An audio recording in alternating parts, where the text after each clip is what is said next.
comment se prémunir de la cyberguerre, très clairement, ça ne va pas diminuer.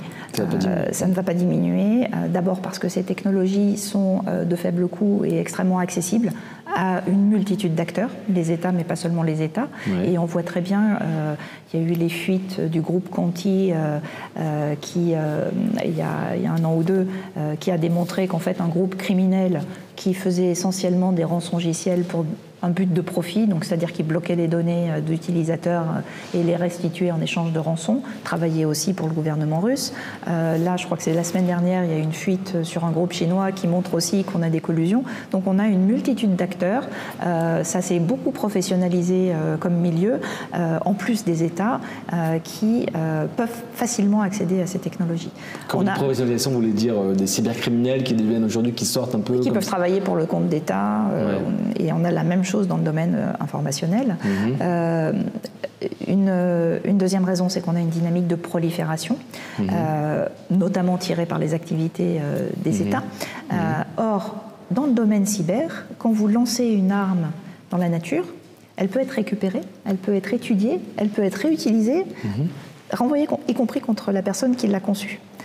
Et on a vu dans une attaque, dans deux attaques qui ont pris une ampleur absolument catastrophique, qui sont en 2017 les attaques de WannaCry et NotPetya, qui ont en fait utilisé un outil, Eternal Blue, qui avait été développé par la NSA, qui avait été volé à la NSA et mis en vente sur Internet aux enchères, récupéré et utilisé pour mener des attaques qui ont, qui se sont propagées de manière incontrôlée et qui ont touché beaucoup de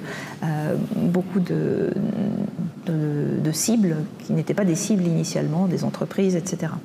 On a ça. On a le fait que ce qu'on appelle la surface d'attaque ne fait qu'augmenter. C'est-à-dire que comme on est en train de basculer tout sur le numérique, qu'on bascule non seulement la connaissance, mais finalement toutes nos activités, on devient très très dépendant. Et donc, plus on est dépendant et plus on utilise les outils numériques et les données numériques, plus il y a de points de vulnérabilité et plus les attaques peuvent avoir des conséquences graves. Et en fait, le contexte géopolitique se tend aussi beaucoup. Et donc, on n'a à peu près aucune chance que les États, aujourd'hui, en raison du risque systémique lié à cette prolifération, décident de renoncer à leur capacité de renseignement ou de cyberattaque dans le contexte de la guerre. Donc ça ne va pas s'arranger.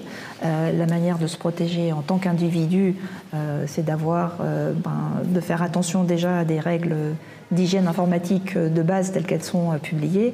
Donc ça, c'est une responsabilité individuelle quasiment. Ça, c'est individuel. Après, si vous êtes une cible et qu'un État est déterminé à rentrer dans votre ordinateur parce qu'il y a des choses précieuses, on peut rien faire.